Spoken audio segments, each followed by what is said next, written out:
नमस्कार, माझे नाव रेखा प्रदीप पाटील। आज मी गौरीसाठी भय इथले संपत नाही ही थीम केलेली आहे। आज आपण समाजात बघतोय की कोणत्याही क्षेत्रात स्त्री अग्रेसर आहे, पण तिची सुरक्षा हा मोठा प्रश्न आहे। परवाच आपण कलकत्ता, बदलापूर, सांगली येथे जे अत्याचार झाले त्याचा आपण जाहीर निषेध असा आपण दाखवलेला आहे। स्कूलमध्ये आता जे बदलापूरमध्ये 2 मुली होत्या, 4 वर्षाच्या मुली, त्यांना आपल्याला काय सांगता येतं का, किंवा त्या कशा सांगू शकतील ना काय झाले, त्यांना ते माहितच नाही। मग शाळेत आपण काय करावं, गुड टच, बॅड टच असे आपण दाखवायचं। वरती काय लिहिलंय मी, martial art should be part of every girls education. जे तुम्ही शिकवताय त्याच्याबरोबर मार्शल आर्ट सुद्धा गरजेचं आहे। तिकडे लिहिले की ज्या महिलेच्या हाती पुस्तक असते अशा नातेरिके विचाराची लोकही घाबरतात। म्हणजे लोकांना काय वाटते, ही जास्त शिकले, हिला काय कळते, पण त्यांचा विचार जास्त होतो। पण आपल्याला माहिती आहे आपण कितपत शिकलोय, आपल्याला काय योग्य आहे हे माहिती असतं। पुढे काय, प्रोटेक्ट युअर डॉटर। आपण काय शिकवतो, मुलींना प्रोटेक्ट करा, पण काय शिकवायला पाहिजे खरं तर, एज्युकेट युअर सन। तुमच्या मुलांना शिकवा की मुलगीला कसं हाताळलं पाहिजे, मुलगीला रडू नाही दिलं पाहिजे, तिला कसं तिचं संरक्षण केलं पाहिजे हे दाखवायचं। इकडे दाखवले आपण शेळफाटा, इथे झालेली ती अक्षता म्हात्रे हिची घटना। मंदिरात गेलेली असताना 3 पुजाऱ्यांनी तिच्यावर अत्याचार करून तिला मारून टाकण्यात आले। पण नको आहे, आपण जातो देवासाठी, कशाला, आपलं मन शांतीसाठी, आपल्याला काहीतरी बोलायचं वगैरे असतं, असं आपण या आशेने जातो। पण मंदिरात सुद्धा स्त्री सेफ नाहीये। आपण तिला घरातल्या सगळ्याच गोष्टी शिकवतो, स्वयंपाक पाणी, धुणं भांडी, सगळं शिकवतो। पण याच्याबरोबर आता त्या महिलेला काय आलं पाहिजे, तर हे दाखवलंय आपण, जुडो, कराटे। झाशीची राणी आपल्या बाळाला पाठीवरती घेऊन ती लढली आहे, त्याच प्रकारे आपण लढलं पाहिजे। जुडो, तायक्वांदो, कराटे अशा प्रकारे आपण स्वतःचं संरक्षण केलं पाहिजे। आणि आता वेळ आली आहे दुर्गा बनण्याची। इकडे आम्ही दुर्गा दाखवलेली आहे, मागू नको भीक संरक्षणासाठी। 1 मिनिट, ही आपण दुर्गा स्वीकारलेली आहे। आता आपली वेळ आलेली आहे खऱ्या अर्थाने दुर्गा बनण्याची।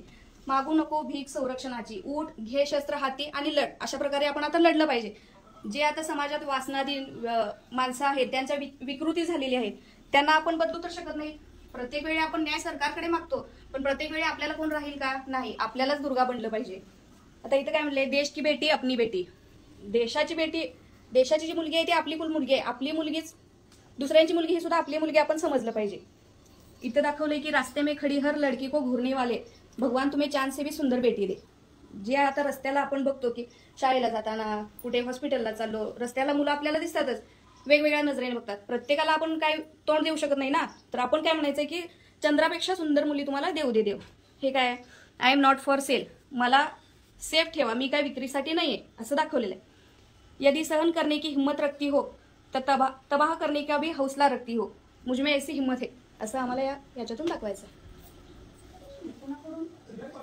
एक स्त्री काय काय असू शकते, आई, बहीण, पत्नी, आजी, मुलगी, काकी, अशा वेगवेगळ्या रूपात तिची स्त्रीची हे असते। पण तिला सन्मान समाजात दिला जातो का, तो कितपत दिला जातो? ज्यावेळी शिवाजी महाराज होते त्यावेळी कोणत्याही महिलेचे आबरूला हात घातला की चौरंगा केला जायचा, तो तिकडे चौरंगा दाखवलाय। चौरंगा म्हणजे काय, तर शिवाजी महाराजांच्या काळी चौरंगा दाखवण्यात आलाय। काय करतात की ज्याने कुणी आबरू लुटली आहे त्या व्यक्तीचे 2 हात 2 पाय काढले जातात। आणि आत्ताच्या या सगळ्या परिस्थितीला आपण काय म्हणू शकतो की गुन्हेगाराला फक्त फाशी द्या, असं एकच मागणं आहे की गुन्हेगाराला फाशीच हवी। थँक्यू।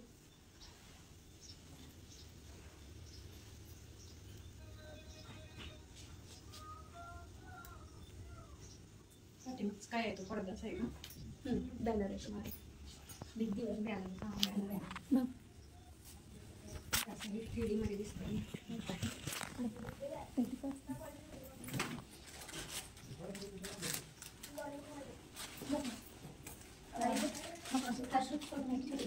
म्हणजे एकदम छान आणि मस्त असं सादरीकरण केलेलं आहे, त्याबद्दल तुम्हाला थँक्यू।